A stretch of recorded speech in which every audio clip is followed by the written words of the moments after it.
I killed him. Because he was a slob. He's a mean slob. Wanna know how? Wanna know how I killed Top Sergeant Steve Tanner? Top heel Stevie? Oh, please, I don't want to know. Oh, come on, baby, now you know I did it. Why not get the full facts? Like I said, don't tell me. I smashed his head against the wall. You're still standing there. He's a very tough boy. Standing there at the top of the stairs, so I belted him all the way down. That's how easy it was. You murdered him. Yeah, well, we're a lot better off without him. I'm not going to do time for doing the world a favor. You better believe that. I'm not going to do any time.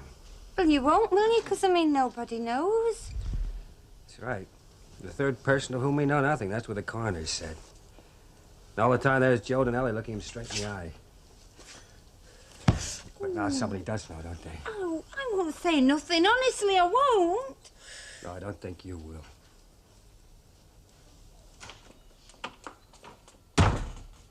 Ah, have you got another cold coming on? Seems like. Give over, it's just an excuse for a booze up. This isn't boozing. This is what you call preventative medicine. First sign of sneezing, get whiskey and lemon down here. Knock it on the head before it starts. Yeah, well, the only reason you'd stop sneezing is you get so paralytic drunk you won't be able to find out where your nose is. As long as it works. Hey, is this yours? I found it on the bar when we closed. Do me a favour, I've got tastes. That's Bet Lynch, it sticks out a mile. Rather like... Bet Lynch, yes. Pinch your yank, did she? So what? She can have him. I'll do the old army trick if it is out missing. Pinch it off the next bed. Oh, you must be joking. Greg? Joe's not bad, though. God damn it! This is the thing they used to give to monkeys to see if they could have coordination. The monkeys don't have to be drunk. Let's try again. Ha! Great discovery. I claim the Nobel Prize. I'm gonna have a drink. Music. Just don't you get uptight, baby, about this. Can you come on? You be nice to Joey. I just want to go. Please let me go out. No? Look, so I happened to kill a guy, so what? He was a bum. Now, you can ask anybody. No. You don't ask anybody. You don't say nothing, we'll be all right, we'll have a nice time. You're not saying very much. Come on, speak to me! What did you want to go and kill him for? Sergeant Tanner is the guy who liked to have things on you. He used to run the poker schools. Anybody want to stake their pay throwing crap, playing cards? Steve Boyd fixed them up. Well, got so a lot of guys owed their pay to Stevie Boy. You get me? Yeah. He knew it was rough on them, no dough in their pockets. So out of the goodness of his heart, he lent them back their paychecks. At a dime a dollar, that's a hell of a lot of interest paid him. But the only way he could get out from under was to win a big pot of money. But the only game he could get into was one that was set up by old Stevie Boy. This slob was practically a genius. I mean, you need to win money, you never do.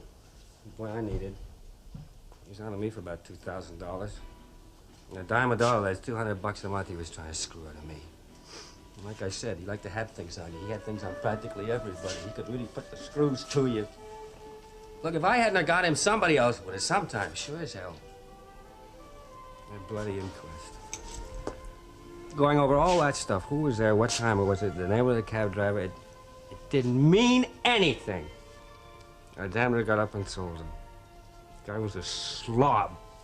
Now, come on. Let's go dance on his grave. Now, look. Just in case you didn't get the message, here's the deal. You don't talk to anybody. You too might get a broken head. Well, even if I'm inside, I can arrange it. I've got friends, and you know him. I wasn't the only guy who was after Steve Tanner. Now, come on. You got a face like a lost doll. Come on. Be married! Life's too short. I won't. Hey, listen, well. listen. What? Wouldn't you know it, eh? That's where they are. Boy, oh boy, can that guy handle broads, huh? They're crafty devils. They've had the place themselves for hours. Oh. Yeah, that's Joe, all right. He likes to keep out of sight. You can say that again. What do you mean? Ah, Nothing, honey, nothing. Forget about it. Well, come on, everybody. Hey, Enjoy Maggie. yourselves, make yourselves at home, coats and hats behind the door. Listen, you got some glasses? Some ice? Hey, would I be on my own if I said I could fancy a little snack? Oh, now you really... Well, now, what do you got? Anything in the shop you fancy? Okay, leave it to me. I used to be a short order cook. Oh. Hey, let's go and get John Irma. What the hell with him? Leave him. Yeah. What's he ever done for us? Eh? No, they're not. Come on, then. Let's go. That's something else she can say. Yeah. No. We want to stay right here for a while, baby. But they'll think it's funny if we don't go down. I think it's the most natural thing in the world. You know it. Come on. Just relax. Yeah. Please, let's go down. We're not going anywhere until you start acting like normal. Well, it's all right, I am. Honey, you're still hung up about that guy. I'm not, so forget it, honestly. I just don't want to know. Right. Right. No, until Stevie Boy came in here, we were getting along pretty good. If I remember right, I was making a pass at you, so why don't we just pick it up where we left off? Come on, eh? Oh.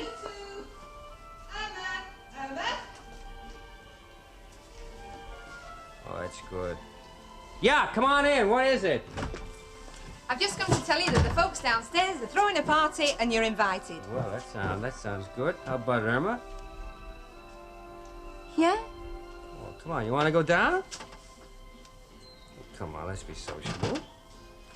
Go ahead. We'll be right down there. Yeah, I haven't interrupted anything, have I, kid? No, we're coming down, aren't we? Yeah, you go ahead. We'll be right down. Okay. It's a good girl. That's the idea. Come on. I want to have a big smile on that face of yours when we go down there. Because those guys are my friends. Well, I don't see where I can turn if not to you. And I'm giving you my advice. Stop worrying about it and get a good night's kip. That's all very well, but I fail to see how I'm going to manage. I mean, nobody can get by totally without support. Oh, Mum, it's not that bad. All you need is a bit of help behind the bar. Now stop making a big thing out of it. Well, Miss Nugent refuses because of that man Bishop. Lucille is avoiding it, and you've got the garage. Look, I'm not being unreasonable, Mum. I don't mind helping you out when I can, but what you need is somebody here all the time that I can't. I mean, what happens if I have to work late on a Friday? It's not unheard of, you know. And I must put the garage first. I know. Well, all I'm saying is that you can't depend on me, that's all. Here, your cocoa's getting cold. Thank you. I'll advertise. Oh, there's no need for that.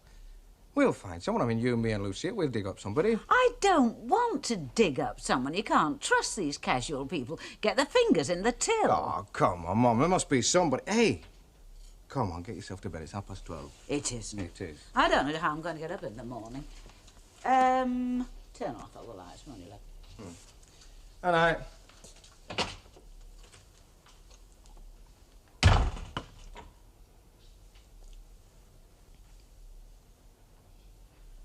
Well, there you go. Why not?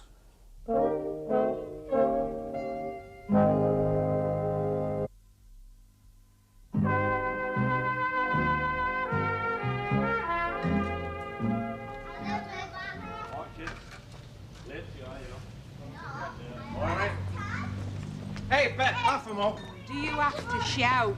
Oh, it's like that, is it? No, worse. Had a good night last night, did you? I don't know, I can't remember.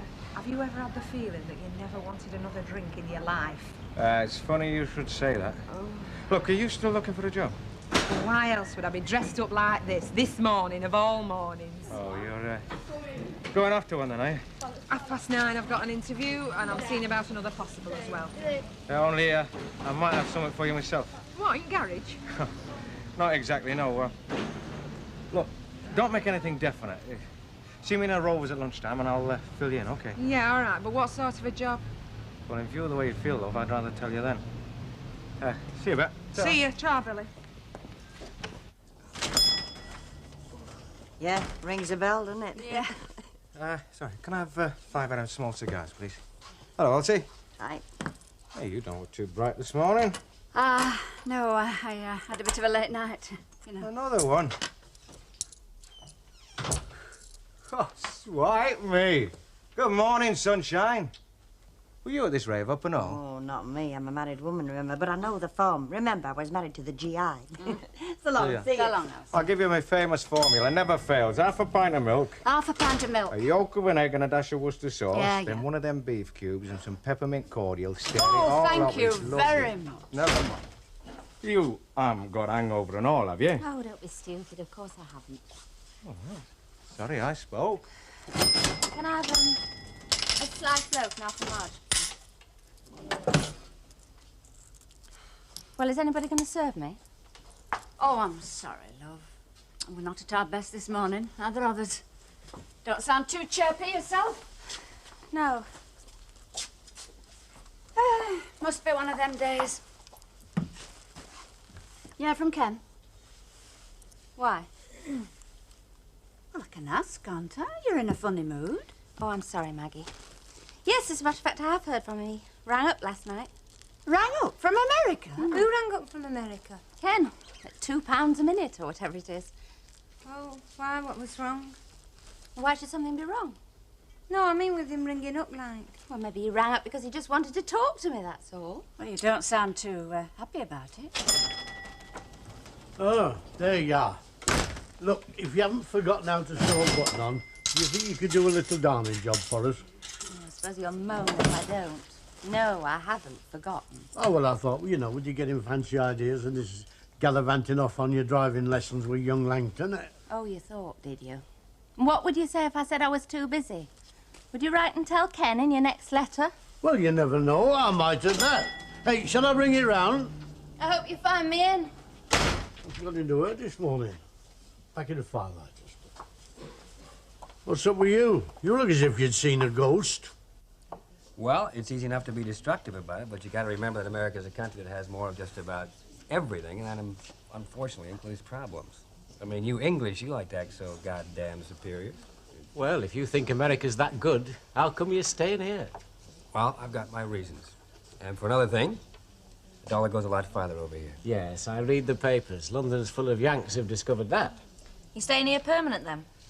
Well, who knows? I'm just going to kick up a little bit of dust until I make up my mind. Same again. Fill 'em up, Betty, will you? Right. Not for me, thanks. I'm going to drop by and see Mrs. Barlow. Thought we might have some lunch together. Ciao. Did I hear that right? He means Irma, thickhead. Oh, yes. Oh, hello. What'll you have?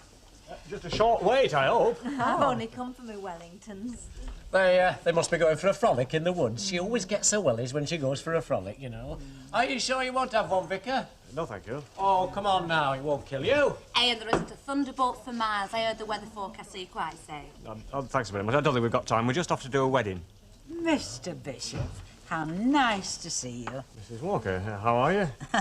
May I say how impressed I was by the high moral tone you took with Emily? You mean what I had to say to her? Of course. Oh, I'm very glad. I thought perhaps you might be offended.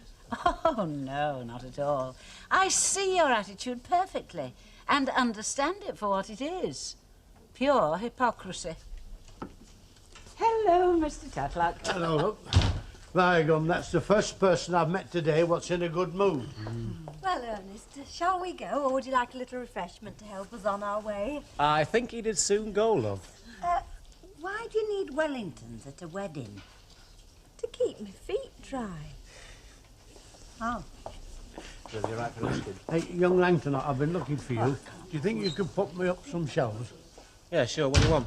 Well, you know, it's got a bit fireplace to keep my knickknacks on. Knick-knack shelves. Oh, yes, a speciality. Well, not so much a knick-knack as a whatnot. A what-not? Aye. Save me stooping down to the bottom of the sideboard all the time. Albert, do you mind describing in words of one syllable exactly what it is you want? Right, well, I'll show you. Have you got a pencil? Definitely. Thank you. Now, look, this is corner bit fireplace. Hello, hello, hello. What we got here, then? A love letter to Martha Hardy? Oh, blooming neck. Here am I, expecting a reply from Ken, and I forgot to post my letter to him. Anyway, I'll stick it in box on my way down. should do, yeah. Now, let's get back to where we were. Now, oh, and I'll have a drop of rum, please. Give us 2 tins of beans and all, will you, love? I don't know, I try to keep up a stock, but Alan keeps having these little snacks at all weird hours of the night. Oh, maybe you're not feeding him properly. Get away, he had 2 lots of fish and chips for his tea, and he was still raiding the larder while the news was on. What do you do with them? Tell him he's getting fat. But he isn't. Well, tell him all the same. Elsie, what are you doing for your dinner? Oh, I don't know, something classy like a boiled egg. Why? Well, it's just that Maggie's gone into town and I hate being on my own, you know, so why don't you come and have yours here with me? Not a bad idea, kid. I could do with some company. Funny how you get lonely, isn't it? Is there something bothering you, love? No, nothing in particular, no. Hello? Hi. Elsie? How's it with you? Oh, fine, you know, and you? Never better. Look, Irma, I got some fish and chips. It just happens to be 2 orders of everything here. Can I invite myself in for lunch? Well, I'll be off. I'll see you later. I thought you was having your dinner here, Elsie. I've just remembered Alan's coming home for his. I bet he isn't. It's all right. Come on, don't let me drive you away, Elsie. Oh, me? Play gooseberry? I wouldn't have liked it, kid. Well, how are we today? I'm all right. Now, baby, you've just got to relax. Oh, look, you get these unwrapped, I tell you what. You make us both a lovely pot of that wonderful English tea. How's that grab you? Well, I'll say one thing about Yanks. They certainly know how to give you a good time. We must have been in about 4 clubs last night, and none of us were members. Backhanders, you know, and they were all classy places. Doesn't take much to impress some people. Well, it's better than going Dutch at the Roxy in a quick bus ride home, but I suppose you've never done that. Fella couldn't impress me by flashing money about. Oh, well, never mind, Chuck. They would if you took more trouble with yourself. Ha-ha. First set to Miss Lynch, new balls. Hey, where's your sense of loyalty? You ought to stick up for me. What for? Because she got off with the fella you fancied? I'm glad she did, on account of I'm mad about you myself, aren't I? Yeah, I know. But who wants consolation prizes? Oh, you should have known better than interfere. I mean, only being a man. Can I have a couple of packets of crisps, please, Betty? Yes, love. Hello, Val. Oh, hello, love. You stopping for one? No, thanks. Oh, well, maybe we can meet later on for a session. Aye, aye. Driving lesson. Oh, thanks, but I'm busy. Well, any time you suggest. Well, I've got rather a lot on. Thanks all the same. Ciao, Betty.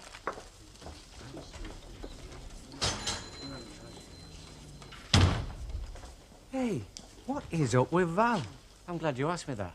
I was beginning to think it's just me. Well, it could... I'm here. Oh, great. Hey, Bet. What? Is my mum in the back? Oh, she's been out quite a while, love, you know, in town. Oh, well, perhaps it's all for the best. Look, we need a new barmaid. Hey, nobody said out about it to me. Oh, don't get me wrong. You know, it's my mum's latest scheme. You see, my mum's idea is that she's going to play mine hostess, which means we're going to be a pair of hands short behind the bar. And it would have put you in lumber, wouldn't it, if we didn't get anybody in? I see your point. Yeah, and I thought Betty would make a first-rate barmaid. I'll second that. You keep out of this. Oh, do you fancy it? Yeah. Oh, good. Let's talk business. Do you know about the hours? Oh, you just had half hour either end of the licensing hours, love. Ah, disadvantages. Well, it knocks your weekend on the head for a start. Days off, you'll have to work them in with Bet. Remembering, of course, that she's been here longest, so she gets first option, right? Advantages, well, it's very sociable, and you're serving a vital need for your community. Yeah, but what's the money like? Oh, you sort that out with my mum. Look, can you come back at, say, 6 o'clock this evening? Well, I don't know. I've had this other offer, you see, and I've got to let them know. Ah, I mean, see. I'd take this if I knew it was definite. But if I turned the other job down and then your mum says... Oh, say no more. I love making decisions. You're on. I'll see you're all right about the money. Now, I think the best thing is for you to get stuck in right away. Then when my mum comes back... Smashing. I'll nip home and get into something more appropriate. Right, hurry up. Well, do you think she'll do? Not up to me, love. I mean, it's up to your mum, isn't it? No, not really. But we'll cross that bridge when we come to it. We are going to stay around here for a while, baby. But why here? Well, suits me. I know a few people. I'm not a stranger. Come on, how about that cup of tea? But don't you think you'd be better going somewhere where nobody knows you at all? Strangers make people curious. Hey, well, you're talking like I was on the lam. There's nobody investigating the Tanner case. It's a dead letter. Oh, yeah. Well, that's right, unless you say something. That's a hell of a good reason for me to stay right here to see that you don't. Oh, no, you're wrong. You see, if you went away, I wouldn't say nothing, but you being here makes me nervous, and if I'm nervous, I just might... You might what? I might slip up. I just have to take a chance of that, baby. If I'm here to make you jittery, if I was somewhere else, I'd have the jitters, wondering whether you were going to say anything or not. I'm going to stay right here. You could just disappear. I mean, you've got the whole world to disappear in if you wanted to. Do you know how small the world is? Do you know about extradition treaties? Well, there's no place you can disappear. There's no place worth being alive in.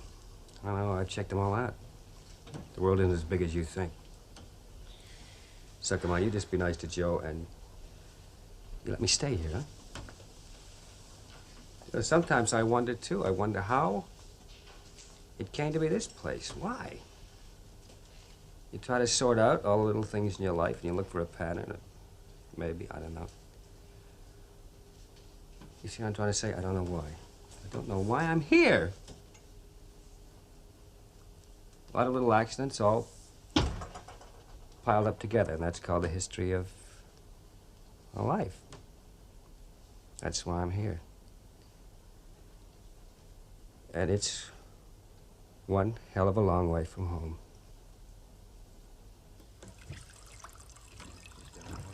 Well, I think this pub's got everything now, except civilized opening hours. What do you say, Greg? Yeah. I thought you'd say that. Your mother won't like it, you know. Listen, darling, in this pub, like any other, the paying customers are all men. She may not like it, but she can't escape from the fact that it's good for business. Anyway, I think it's smashing. How am I doing? It's not very good, is it? Oh, you're not doing bad, honey. You just need a little more practice, that's all. No, love. Watch me. Why, heck, hey, what? You've been making some improvements in here. Right, love, I think you're doing all right.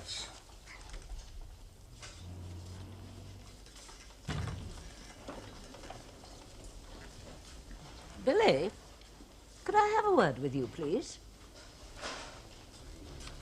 Told you. Right, love, you just stay where you are. It will be all right. Of course it will. I've told you I've taken you on.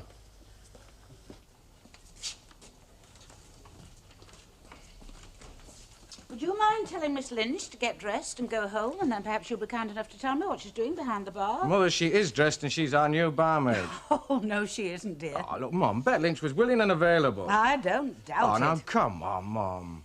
I had to do it on the spot. You weren't here, and I thought she fitted the bill, so I took her on. Well, I'm sorry, but you had no right to. I think I had every right to, and I thought I was doing you a favour. If lowering the standard of this pub to something more suitable to the Dock Road is doing a favour... Oh, Mum, if she was dressed like that in a pub in London, they wouldn't bat an eyelid.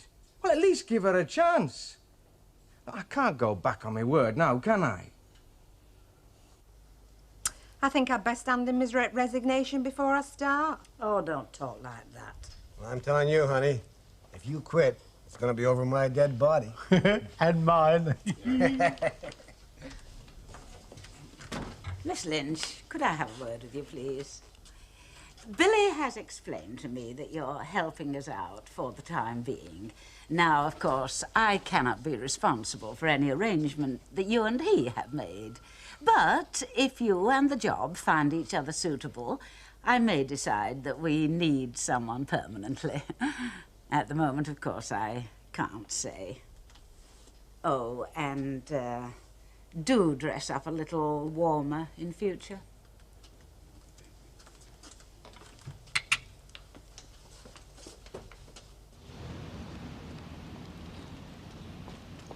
Hey, Val.